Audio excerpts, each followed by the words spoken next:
अस्सलाम वालेकुम। नन په دې ویډیو کې مونږ د یوټیوب واچ ټایم ګورو چې زموږ د یوټیوب واچ مونږ ته په یو آی ټي سټوډیو کې څومره ښایي، کوم اپلیکیشن چې مونږ موبایل کې انسټال کړی چې په هغې کې راته څومره ښایي او زموږ ټوټل څومره واچ ټایم دی.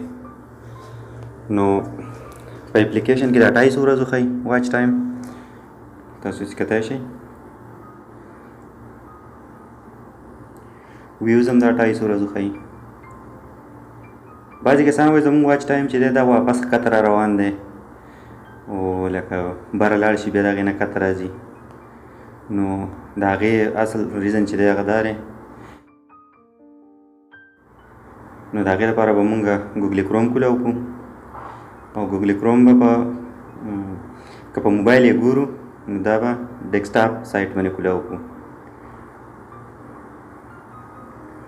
ګوګل کروم چې موږ ډیسکټاپ سایټ باندې کولاو کړو بیا وای ټي سټوډیو سرچ کړو نو موږ ته به داسې راشي زموږ غونډ سبسکرایبر چې کوم وي، زموږ کوم واچ ټایم چې کوم کمنټس دي، کوم ویډیوز دي هغه دلته راځي. که موږ باندې کاپي رایټ وي هغه هم دلته کېښودلی کېږي. په هغې باندې ما مخکې یو ویډیو جوړه کړې ده، موجود ده. که موږ کوم کاپي رایټ چې دي نو په دې لیفټ سایډ باندې به د مونیټایز دا نشان ووهو، دلته به د ایس په دې نشان باندې کلیک کړو نو موږ ته به دغه کولاو شي په دې باندې. نو دې باندې چې کله تاسو دا کلیک کوئ نو دلته ستاسو غونډ ټایم چې دی هغه دلته ښودلی کېږي. زما 187 پبلک واچ هاور دی، 209 سبسکرایبر دی. نو دا به 1000 سبسکرایبر او 4000 واچ ټایم پوره کول غواړي.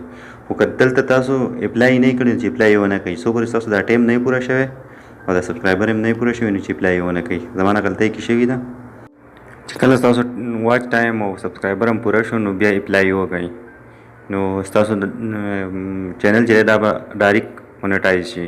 که نه وي نو دا به هغو چک کړي ستا دغه نه رسېدلی نو دا بیا په ریویو کې پروت دي، هغوی نه چک کوي. که ستا دغه هم رسي او تا دوباره اپلای نه کړي نو هغوی نه کوي، نو بیا به دوباره اپلای کړي.